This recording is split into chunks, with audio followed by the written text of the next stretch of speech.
우리에게 주시는 하나님의 말씀은 에스라 9장입니다.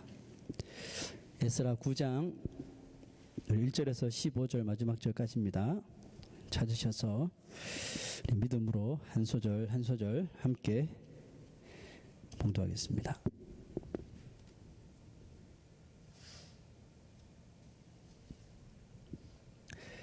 에스라 9장 1절에서 15절입니다. 같이 봉독하겠습니다.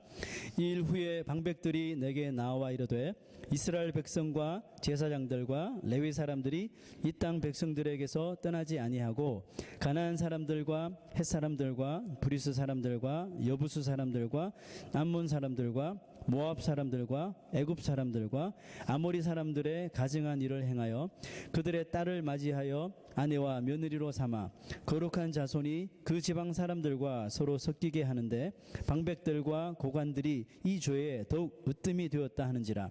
내가 이 일을 듣고 속옷과 겉옷을 찢고 머리털과 수염을 뜯으며 기가 막혀 앉으니 이에 이스라엘의 하나님의 말씀으로 말미암아 떠는 자가 사로잡혔던 이 사람들의 죄 때문에 다 내게로 모여오더라. 내가 저녁 제사 드릴 때까지 기가 막혀 앉았더니 저녁 제사를 드릴 때에 내가 근심 중에 일어나서 속옷과 겉옷을 찢은 채 무릎을 꿇고 나의 하나님 여호와를 향하여 손을 들고 말하기를 나의 하나님이여 내가 부끄럽고 낯이 뜨거워서 감히 나의 하나님을 향하여 얼굴을 들지 못하오니 이런 우리 죄악이 많아 정수리에 넘치고 우리 허물이 커서 우리 조상들의 때로부터 오늘까지 우리의 죄가 심함에 우리의 죄악으로 말미암아 우리와 우리 왕들과 우리 제사장들을 여러 나라 왕들의 손에 넘기사 칼에 죽으며 사로잡히며 노략을 당하며 얼굴을 부끄럽게 하심이 오늘날과 같으니이다. 이제 우리 하나님 여호와께서 우리에게 잠시 동안 은혜를 베푸사 얼마를 남겨두어 피하게 하신 우리를 그 거룩한 처소에 박힌 목과 같게 하시고 우리 하나님이 우리 눈을 밝히사 우리가 종노릇하는 중에서 조금 소생하게 하셨나이다. 우리가 비록 노예가 되었사오나 우리 하나님이 우리를 그 종살이하는 중에 버려두지 아니하시고 바사 왕들 앞에서 우리가 불쌍히 여김을 입고 소생하여 우리 하나님의 성전을 세우게 하시며 그 무너진 것을 수리하게 하시며 유다와 예루살렘에서 우리에게 울타리를 주셨나이다. 우리 하나님이여 이렇게 하신 후에도 우리가 주의 계명을 저버렸사오니 이제 무슨 말씀을 하오리까? 전에 주께서 주의 종 선지자들에게 명령하여 이르시되 너희가 가서 얻으려 하는 땅은 더러운 땅이니 이는 이방 백성들이 더럽고 가증한 일을 행하여 이 끝에서 저 끝까지 그 더러움으로 채웠습니다. 그런즉 너희 여자들을 그들의 아들들에게 주지 말고 그들의 딸들을 너희 아들들을 위하여 데려오지 말며 그들을 위하여 평화와 행복을 영원히 구하지 말라. 그리하면 너희가 왕성하여 그 땅의 아름다운 것을 먹으며 그 땅을 자손에게 물려주어 영원한 유산으로 물려주게 되리라 하셨나이다. 우리의 악한 행실과 큰 죄로 말미암아 이 모든 일을 당하였사오나 우리 하나님이 우리 죄악보다 형벌을 가볍게 하시고 이만큼 백성을 남겨주셨사오니 우리가 어찌 다시 주의 계명을 거역하고 이 가증한 백성들과 통혼하오리까? 그리하면 주께서 어찌 우리를 멸하시고 남아 피할 자가 없도록 진노하시지 아니하시리이까? 이스라엘의 하나님 여호와여 주는 의로우시니 우리가 남아 피한 것이 오늘날과 같사옵거늘 도리어 주께 범죄하였사오니 이로 말미암아 주 앞에 한 사람도 감히 서지 못하겠나이다 하니라. 아멘. 하나님께 감동되어서 그 마음이 열린 아닥사스다 왕이 아주 이 에스라에게 화끈한 지원을 하죠. 그리고 하나님의 그 선하신 손의 도우심으로 에스라는 약 5천 명 정도의 백성들을 데리고 스룹바벨 이후에 두 번째로 이제 이 본국 예루살렘으로 귀환을 합니다. 이미 성전은 완공이 되었습니다. 완공된 후임에도 또다시 백성들을 하나님께서 2차적으로 귀환시켜 주신 그 하나님의 뜻이 무엇이었습니까? 성전을 짓는 1차적 귀환에 머무르지 말고 이제 성전 중심 또 성전에 거하시는 하나님 중심으로 살아가라고 하시는 그 2차 귀환에 하나님의 목적, 뜻이 있었다는 것을 보았죠. 이 말씀이 우리에게 주시는 메시지는 뭡니까? 우리가 그냥 교회 다니는 것으로 그리스도인의 본분을 다했다고 생각하는 수준에서 이제 좀 떠나자, 탈피하자, 벗어버리자 하는 거죠. 자신의 삶의 구석구석에서 이제 하나님께 날마다 순간순간마다 이렇게 리턴, 귀환하는 것이 바로 이 메시지라고 보았습니다. 여러분, 하나님께 귀환한다는 의미는 뭡니까? Humble yourself. 항상 스스로 겸손하게 날마다 주의 음성을 듣고 하나님을 찾고 따른다는 것이었다 그랬죠. 하지만 그 반대로 우리가 아무리 교회를 오래 다니고 또 매주마다 빠지지 않고 예배에 참석할지라도 만약에 그 사람이 세상을 향해서 하나님의 음성 듣기를 싫어하고 하나님의 음성 듣기를 게을리하고 하나님 찾기를 게을리하고 그저 세상에서 들리는 음성, 세상에서 벌어지는 모든 상황에 따라 그 삶을 살아간다면 그 인생은 생각보다 훨씬 심각한 지경에 언제라도 빠지게 될 수가 있습니다. 에스라가 예루살렘에 돌아올 때 얼마나 마음이 흥분되고 감동적이었을까요? 새로 지어진 그 성전으로 다시 간다는 그 자체가 마음이 정말 너무나도 좋았을 텐데 예루살렘에 돌아와서 소식을 듣는데 유다 백성들의 현재 모습이 바로 이런 심각한 상태였다는 것입니다. 1차적으로 성전은 그럴싸하게 지어놨지만 백성들은 이제 성전 중심의 삶을 사는 것이 아니라 세상에 나가서 세상 사람과 어울리면서 그냥 자기가 원하는 대로 자기 육신이 자기의 자아가 이끄는 대로 열심히 살았다라는 겁니다. 보니까 백성들뿐만 아니라 성전에서 봉사하는 레위 사람들 또 백성들에게 하나님의 말씀으로 인도해야 할 제사장들 소위 하나님께 소명받아 삶을 헌신한 사람들까지도 아주 심각한 죄에 빠져 있었으니 이 사람들의 영적인 상태는 어땠을까요?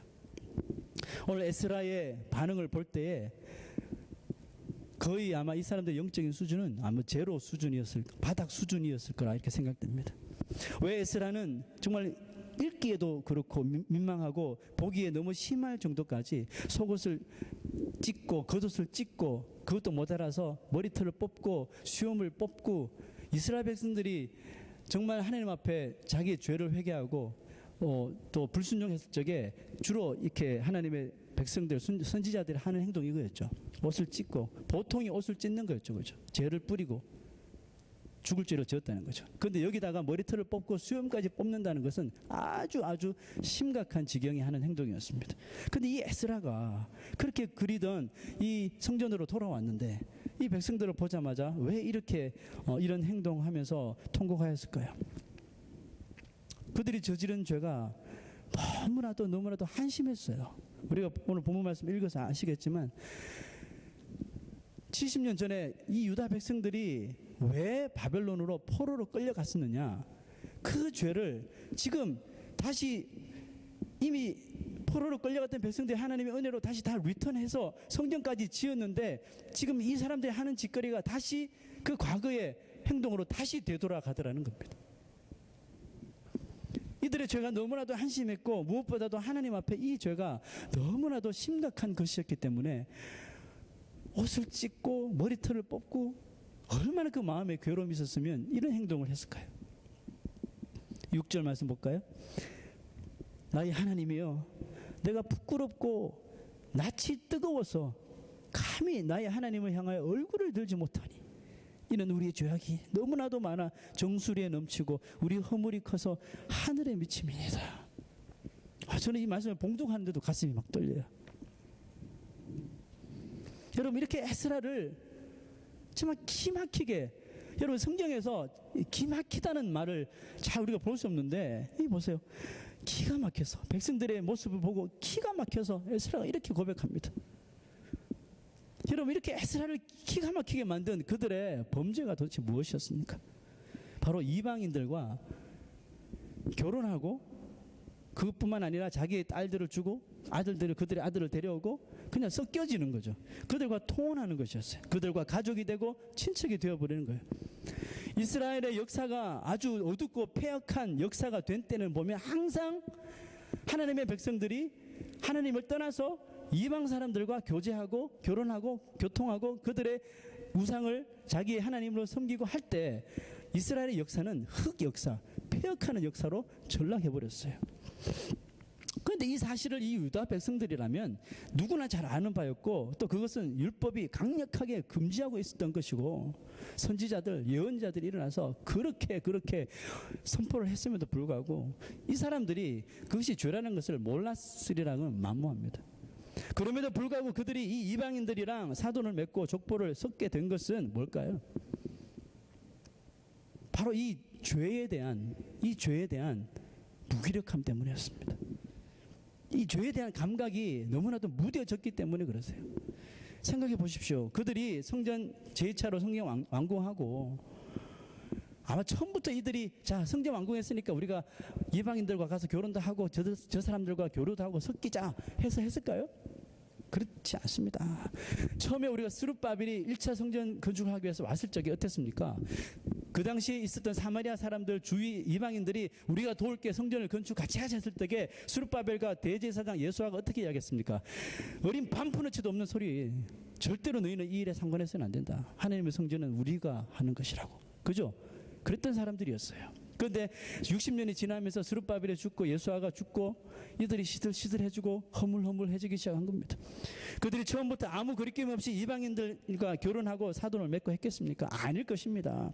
자신들이 자녀들이 아니면 자신이 이방인 청년들과 눈이 맞아서 서로 좋아한다고 할 때 아마 처음에는 엄청나게 반대했을 거예요. 말도 안 되는 소리. 너의 이름을 족보에서 파버리겠다고 뭐 이런 식으로 했겠죠. 그러나 자녀 이기는 부모 없다고요? 조금씩 허락하기 시작해요. 처음에는 주위에서 이 사실을 알까봐 숨겨놓고, 그죠? 몰래 살게 했다가, 그런데 여러분 이게 한 커플이 되고 두 커플이 되고 세 커플이 되고, 이방인과 결혼한 자녀가 보니까 저주받아 죽을 줄 알았는데 너무 잘 사는 거예요. 예? 너무 잘 살고 어렵게 이 고국 땅으로 다시 돌아와서 처음부터 다시 시작하는 이 상황에서 이곳에 터줏대감이었던 그 사람들과 다시 가족을 맺고 살다 보니까 적응도 잘하고 너무너무 잘 살게 되니까, 그렇게 율법에 금기시하던 이방인과 결혼이 슬며시 온 백성들 사이에 다 퍼지게 되었고, 그 유행처럼 번지는 거죠. 급기야 누구까지요? 이 강단에서 그것은 죄악입니다. 절대로 이방인들과 섞이면 안 되고 그들의 우상을 섬기면 안 됩니다. 이렇게 선포하던 제사장들조차도 말씀을 이렇게 선포하지만 자기의 자녀들 이방 여자들이랑 짝매어주고 그것을 통해서 이익을 챙기고, 급기야 레위 사람들, 제사장들까지 일에 동참하게 되자 드디어 이방인과 결혼하는 일은 이제 유대 사회에서 더 이상 이슈가 아닌 거예요. 더 이상 이것이 죄악시 취급당하지 않게 된 것입니다.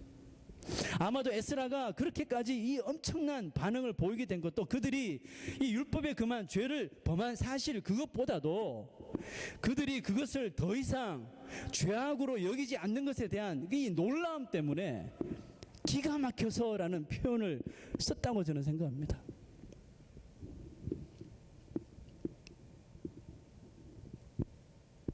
제가 전도사 시절에 우리 학생부 회장을 맡고 있었던 학생이 있었어요. 한 번은 금요일 날 기도회를 하는데, 여러분 한 주 동안 지었던 저를 우리가 다 회개하면서 하나님 앞에 용서를 구하자 했더니 이 회장인데 기도 안 하고 멀뚱멀뚱 있는 거예요. 야, 왜 너 기도 안 해? 그랬더니 얘가 이렇게 이야기합니다. I have nothing wrong. I have nothing done wrong. 내가 생각해보니까 나는 잘못한 게 하나도 없어요. So I don't need to repent. 나는 회개할 필요가 없는 것 같아요. 회장이 이렇게 저한테 이야기하는 것입니다. 자기가 죄 지은 것이 없으니 회개할 필요가 전혀 없다고 이렇게 말하는 것이죠. 죄가 없다는 애에게 제가 예배 마치고 데리고 와서 무릎 꿇어. 너 죄인이야. 너 죄인 맞아. 내가 볼 때 너 죄인이야. 무조건 회개하고 용서함 받아야 돼. 이렇게 말했을까요? 아니요. 기상에 그렇게 말하고 싶지 않더라고요. 그렇게 해서 회개해 본들 무슨 소용이 있겠느냐 이런 생각이 들더라고요. 죄라는 것도 자신이 이것이 죄구나, 죄라는 것을 깨닫기 전까지는 죄가 아니라고 생각할 수도 있겠구나 하는 마음이 들더라고요. 그때부터 제가 걔가 스텝이니까 임원이니까 잘 만나잖아요. 데려다 놓고 한 것이 이거예요. 자, 잘 들어. 이게 죄야. A 죄, B 죄, C 죄, 이렇게 죄에 대해서 설명한 것이 아니라 제가 한 것이 뭔지 아세요? 죄를 깨닫게 해주는 것이 무엇인지를 설명해 주기 시작했어요. 그게 뭐예요? 예수 그리스도 또 주님께 주시는 그 진리의 말씀들에 대해 가르쳤습니다. 예수님이 누구신지 진리를 깨닫게 될 때 진리와 반대적인 삶이 무엇인지 알게 될 뿐만 아니라 진리를 거스리는 것이 무엇인지 그게 주잖아요. 그게 무엇인지 하나님께 어떤 모습인지 스스로 발견하게 되기 때문에 그래요. 여러분 교회 이단이 침투하면 뭐 그 이단에 대해서 우리가 지금 이 지역에 이단이 침투했대요. 그래서 우리는 그 이단이 뭔지 자세히 알아야 되겠습니다. 그래서 예배 시간에 차트 켜놓고 프로젝터 켜고 이 이단이 뭔지 A, B, C, D 할 필요가 없다는 거예요. 왜 그래요? 그 시간에 이단에 대해서 배우고 연구하는 것이 아니라 하나님의 말씀을 더욱더 가르치고 배우고 알아야 돼요. 왜? 무엇이 진짜인지를 확실하게 알게 되면 그 외에 다른 것은 가짜라고 말하지 않아도 배우지 않아도 스스로 판단할 수 있게 되기 때문에 그렇습니다. 에스라가 그렇게 불같이 화를 내며 기가 막히게 할 수밖에 없었던 이유는 뭡니까? 하나님 말씀이 바로 에스라의 삶의 중심 깊이 박혀 있었기 때문에 그래요. 학사 에스라잖아요. 말씀에 깊이 잠긴 사람일수록 세상적인 일, 세속적인 일에 충격을 더욱더 많이 받기 마련입니다. 세상 사람들은 이런 일이 터지면 이러는데 말씀에 깊이 잠겨 있는 사람들은 이 에스라와 같은 반응이 일어나게 돼요. 왜? 세상과 하나님의 말씀과 너무나도 차이가 나기 때문에 그렇습니다. 금방 삶 속에 온몸에 반응이 일어나는 거예요. 그만큼 이 에스라는 이 죄에 대해서 아주 센시티브한 그런 스피릿, 심령을 가지고 있었습니다. 하지만 세상에 묻혀 살다 보면 세상에서 이런 일들이 벌어져도 별로 충격을 받지 않아요. 또 그랬구나. 뭐 어제 오늘 일인가? 처음에는 깜짝 놀랐다가 이거 시간이 지나면 그냥 허물해지고 없어져요. 그냥 사라져요. 저도 몇 주 전에 이 강단에서 침을 튀기면서 동성애가 잘못된 거라고 성경적으로 잘못된 거라고 그렇게 이야기했지만 조금 지나니까 저마저도 시들시들해져요. 여러분 유다 백성들도 그랬어요. 처음에 누가 이방인과 결혼했다더라. 그러니까 백성들이 다 일어나서 돌로 쳐 죽여야 된다고 율법에 보면 돌로 쳐 죽이라 그랬잖아요. 돌로 쳐 죽여야 된다 이렇게 나서다가 이것이 자기 친척의 자녀가 되고 자기 자녀가 그렇게 되고 이렇게 하다 보니까 뭐 자식 이기는 부모 있어? 그냥 그런 대로 사는 거지.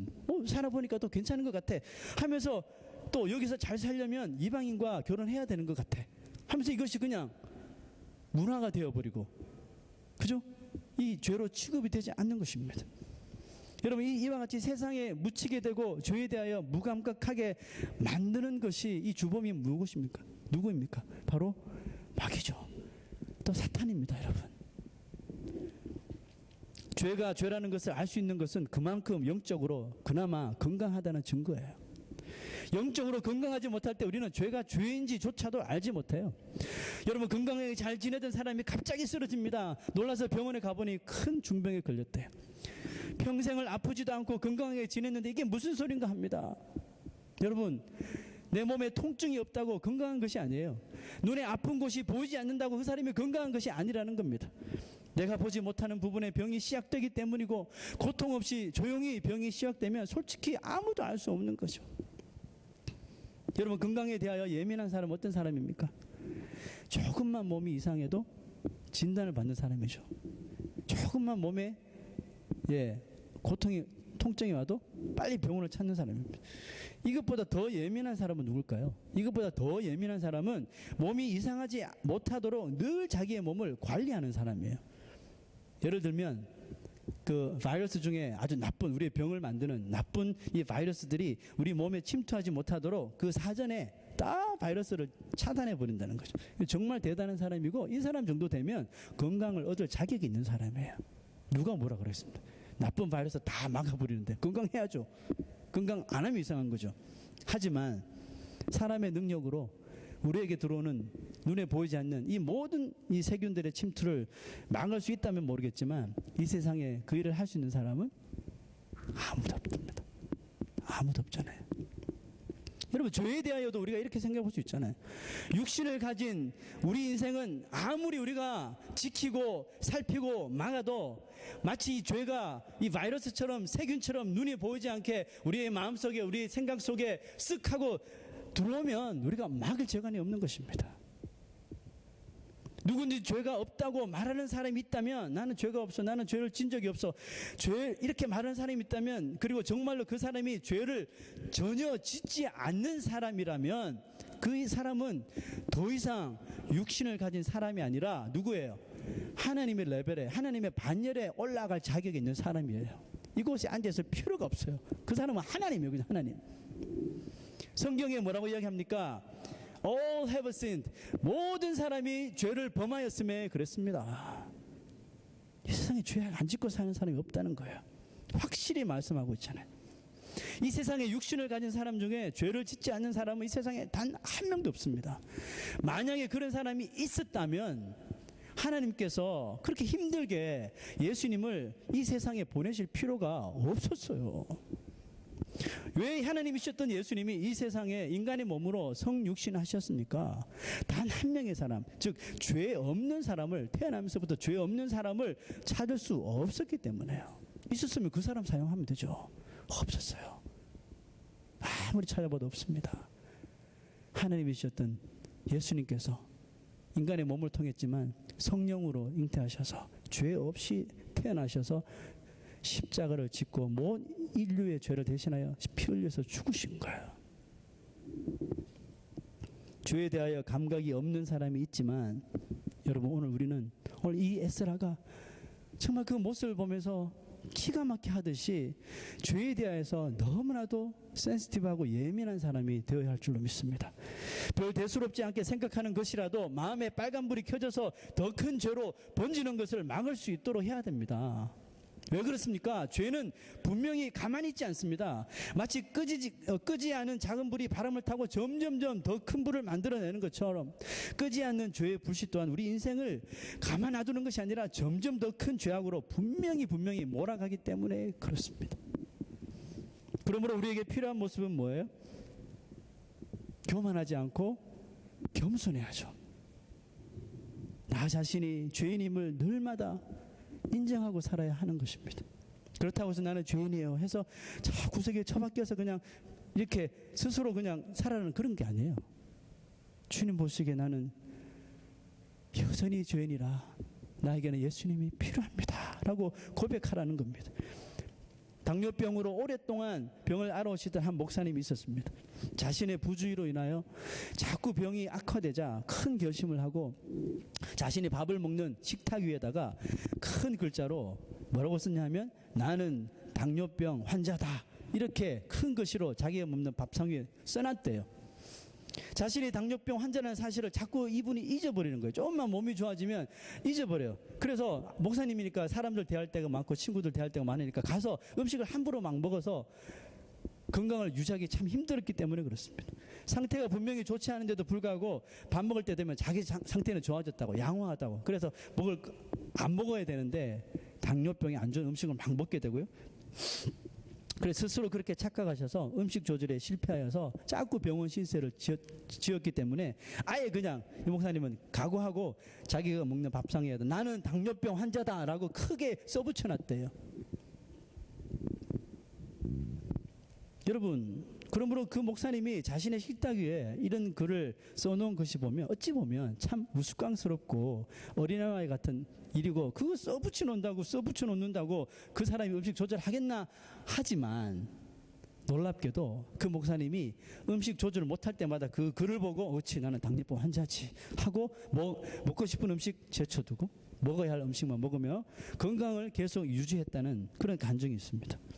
자, 여러분, 인정하는 것은 부끄러운 일이 절대로 아닙니다. 그죠? 인정하는 것은 부끄러운 일이 아니에요. 인정하고 그에 합당한 삶을 사는 것이 정말 멋진 삶이죠. 그죠? 배우자한테 아니면 뭐 가족들에게 뭐 잘못한 일이 있습니까? 인정하세요. 예? 인정하시고 하나님께만 고백하고 끝 하시면 안 돼요. 하나님 앞에 기도해서 용서 받았다면 자기와 그런 상황극을 벌인 사람한테 가서 용서를 구해야 돼. 인정을 하는 것이 진짜 필요합니다. 우리 하나님 앞에만 용서 받고 난 용서 받았어 하고 끝이자요. 아니에요, 여러분. 그 사람한테 가셔야죠. 사람한테 가서 무릎을 못 꿇더라도 미안합니다, 용서해 주시옵소서, 용서하소서 뭐 이렇게 용서하시옵소서. 좀 그렇네요. 용서해 주세요. 네? 이렇게 말할 수 있어야 됩니다. 인정하는 것은 여러분 절대로 부끄러운 것이 아닙니다. 우리의 영적인 건강을 위해서도 우리가 반드시 잊지 말아야 할 것이 있는데, 그것은 우리가 모두 하나님 앞에 다 죄인이라는 것입니다. 그러나 자신이 하나님 앞에 또 사람 앞에서 내가 죄인이라는 사실을 인정하는 것은 생각처럼 그런 쉬운 일이 아닙니다. 특히 이제 믿음을 가지기 시작하는 사람들은 이게 말처럼 쉬운 일이 아니에요. 왜? 인정해야 되는 거고 고백해야 되는 거기 때문에 참 쉽지 않아요. 상식적으로 알고 있는다고 해도 그것을 마치 오늘 그 이야기의 목사님처럼 나는 당뇨병 환자다 이렇게 끄집어내놓고 인정하기가 참 쉽지 않다는 것입니다. 하지만 당뇨병 환자가 자신이 당뇨병 환자인 줄을 모르고 산다면 그는 결국은 멀지 않아 당뇨병 때문에 반드시 큰 육체적 어려움을 겪게 될 것입니다. 죄인이 죄인인 줄 모르고 산다면 그는 그 죄로 말미암아 큰 일을 당하는 수준에 머무는 것이 아니라 멸망을 당하게 됩니다. 왜 그래요? The wages of sin is death. 죄의 삭은 사망이라 라고 성경이 말하고 있기 때문에 그렇습니다. 인정하셔야 돼요. 숨길 거 아닙니다. 이게 다 드러내 놓으셔야 돼요. 여러분, 사망으로 자신을 건질 능력이 미안하지만 우리 인간에게는 없습니다. 그래서 예수님이 오신 거고 우리에게 예수 그리스도가 필요한 겁니다. 베드로가 예수님을 만납니다. 처음으로 예수님을 만나는 때가 어디입니까? 자기가 밤새도록 어부니까 이 낚시를 하고 고기를 그물을 내려고 했지만 한 마리도 잡지 못하고 털레 이제 부두로 돌아와서 그물을 정리하는데, 집에 가려고 정리하는데 예수님을 만난 거예요. 예수님께서 베드로를 보자마자 무슨 말을 했습니까? Follow me 했나요? 아니에요. 깊은 곳에 다시 배를 타고 가서 거기 가서 그물을 한번 던져봐라, 이 말 했단 말이죠. 지금 베드로가 무슨 상태라고요? 밤새도록 지금 밤이 맞도록 수고했지만 한 마리도, 베테랑 어부인데 어떻게 한 마리도, 피라미 한 마리도 잡지 못했다는 거죠. 그래서 이제 그물 정리하고 집에 가야 되는데 처음 보는 사람이 와서 깊은 데로 배 타고 가서 그물 내려. 이 무슨 예, 홍두깨 같은 소리입니까? 그때 베드로가 예수님에게, 그 다혈질적인 베드로가 예수님에게 뭐라고 이야기했습니까?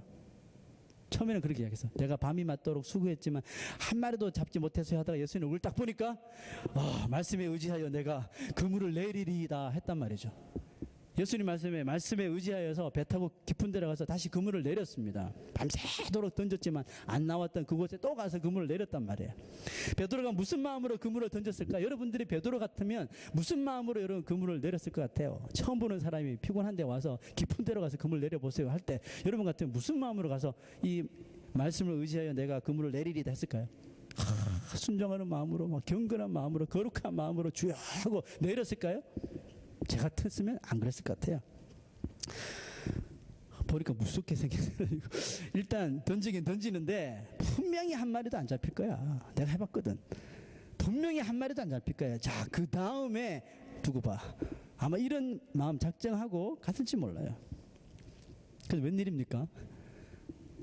금방 던졌던 곳에 한 마리도 잡지 못한 그 곳에서 그물을 내렸는데 배가 한가득히 고기가 잡히고 그것도 모자라서 친구 배까지 데리고 와서 거기다 실으면서 부두로 돌아왔어요. 자, 그 다음 대화가 중요합니다. 고기를 한가득하게 싣고 온 베드로가 입이 쩍 벌어져서 예수님 계속 서 계셨겠죠. 예수님께 뭐라고 말했나요? 여러분이 그때 베드로라면 예수님께 뭐라고 이야기할까요? 대박! 대박! 이렇게 말할 걸까요? 와, 뭐 적어도 이런 말 했겠죠. 당신 누굽니까? 이런 말 정도는 했겠죠. 근데 베드로 입에서 흘러나온 말이 참 놀랍습니다. 무슨 말 했나요? 오늘 제 설교 제목이 뭐였어요?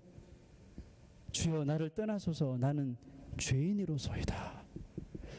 여러분, 지금 이 말이 이 상황에서 합당한 말이에요?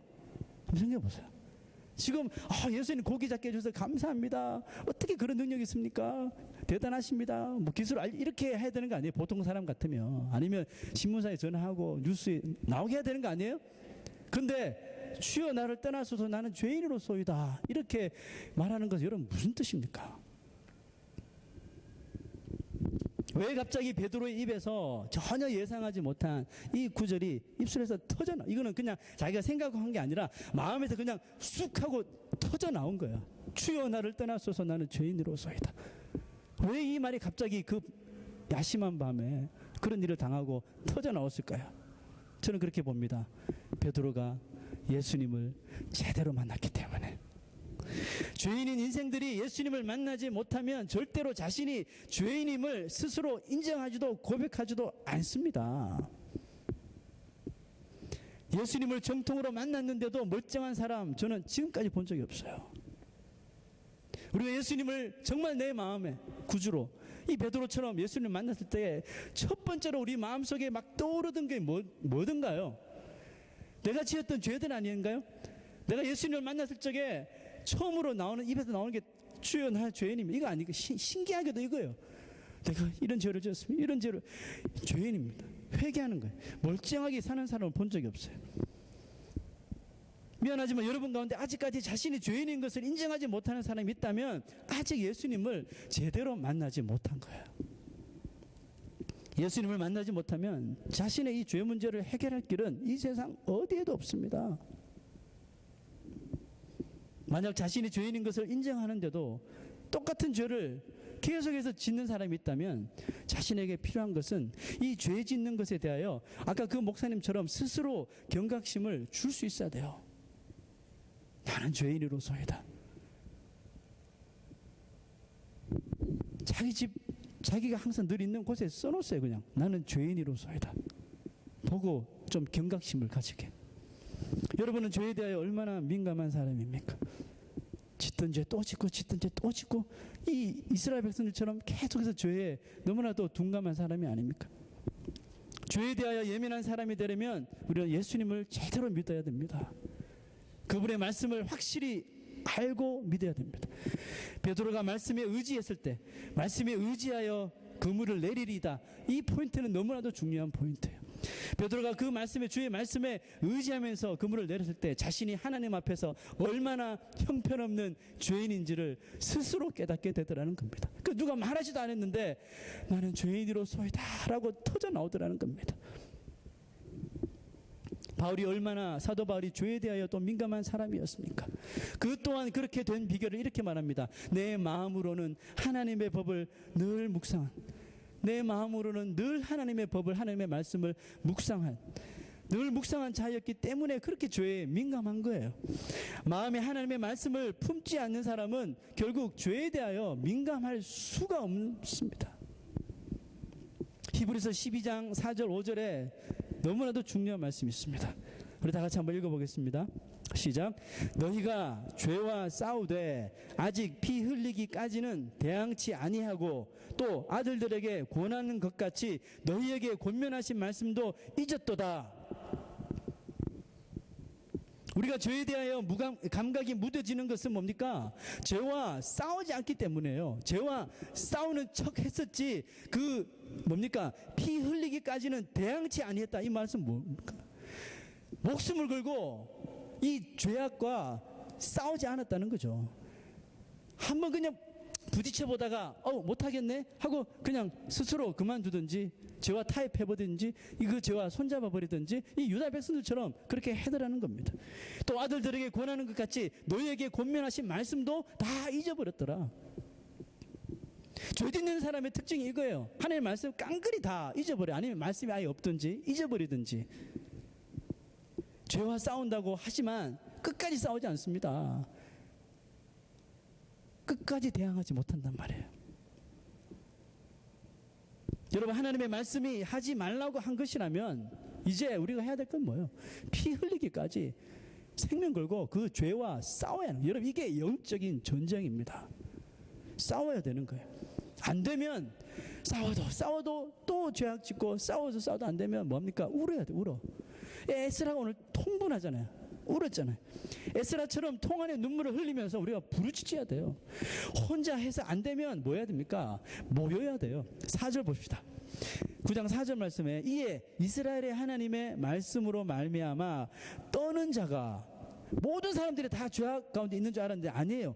하나님의 말씀으로 말미암아 이 일이 잘못됐어, 지금 우리가 잘못된 길로 가고 있어, 떠는 자가 있었대요. 떠는 자가 사로잡혔던 이 사람들의 죄 때문에 다 내게로 모여오더라 그랬어요. 분명히 백성들 가운데서는 그것이 죄라는 것을 인식하고 있는 사람들이 곳곳에 있었다는 것입니다. 그런데 그 시대 문화가, 대세가 이방인 사람들과 쉽게 혼인하고 제사장들까지도 이러니까 뭐 쉽게 하는 거예요. 그러니까 안 하는 것이 이상하게 보이고, 손가락질 받는, 그죠? 너만 예수님, 너만 하나님이냐? 너만 잘났냐? 이렇게 되는 거예요. 그럼에도 불구하고 곳곳에 하나님께서 이 렘넌트라고 그러죠. 남겨둔다니까요. 이 죄악들을 피해서 남겨두는 자들이 있어요. 이 사람들이 혼자 부르짖도 안 될 때 에스라가 어떻게 이런 일이 일어나냐고 막 부르짖을 때 이 사람들이 뭐였어요? 에스라에게 확 모였던 겁니다.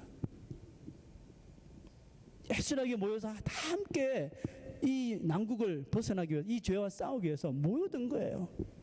15절 마지막 절 한번 보세요.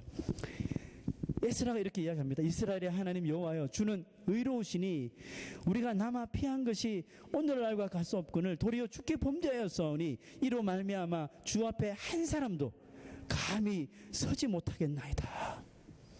에스라는 나라의 죄, 백성의 죄까지 다 자신의 죄인 양 하나님께 부르짖었습니다. 그들을 위하여 더 기도하지 못한 자신의 죄임을 인정하고 있습니다.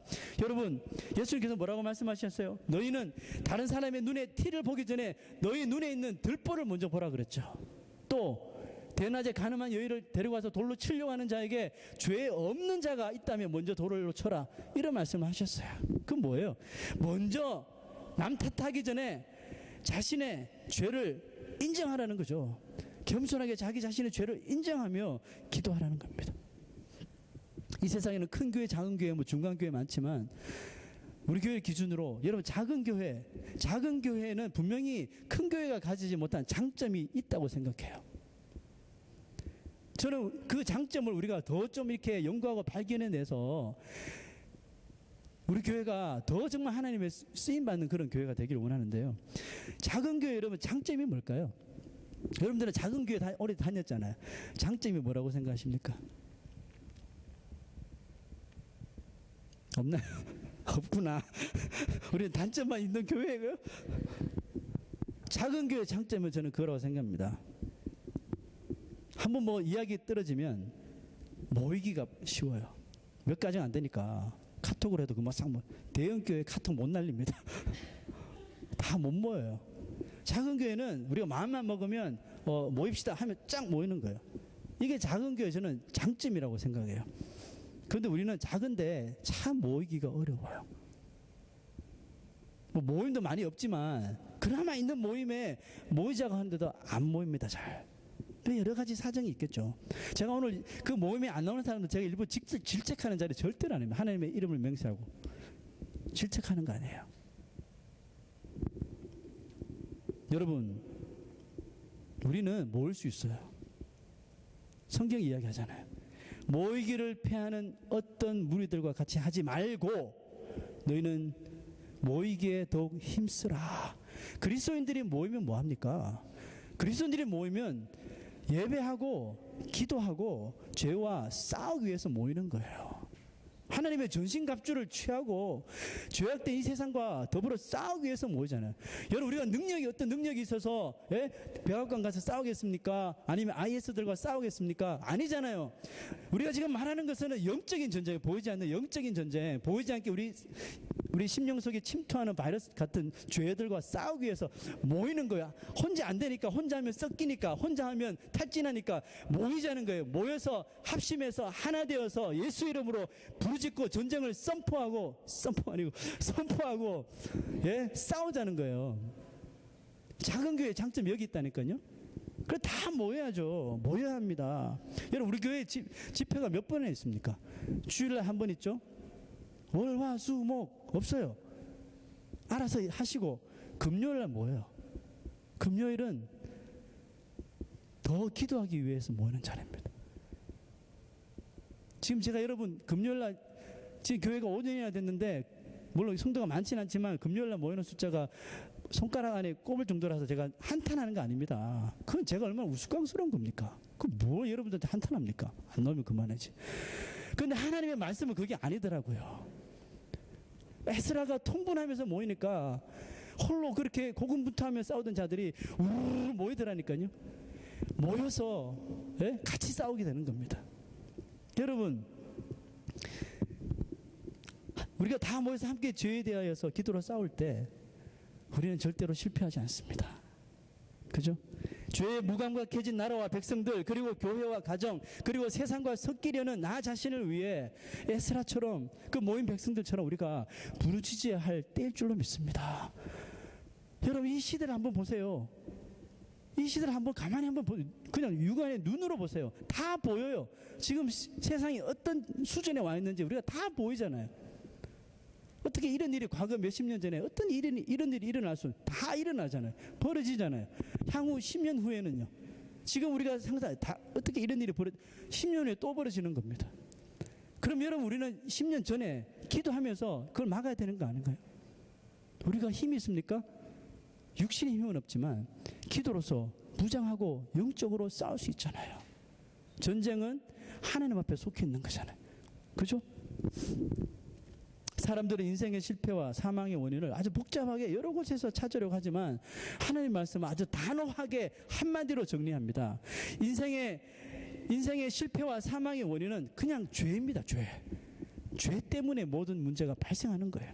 여러분, 근데 기도하면, 우리가 작정하고 기도하면 죄가 보인다니까요. 기도하기 시작하면 제일 먼저 보이는 것이 죄예요.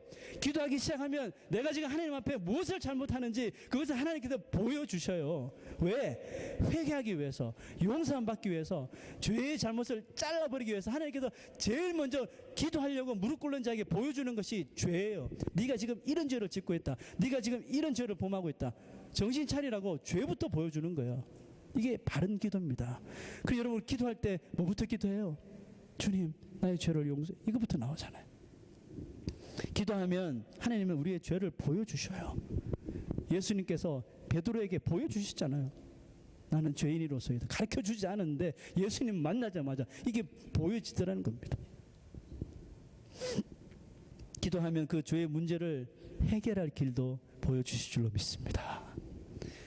우리 한번 해봐야 되지 않나요? 저희 교회 창립된 지 이제 딱 5주년 됐어요. 다른 건 몰라도 이런 작은 교회가 가진 이 장점을 우리가 발휘하여서 한번 우리가 역사를 만들어 보는 거죠. 한번 모여보세요. 금요일 날 한번 모여보세요. 어떤 일이 일어나는지.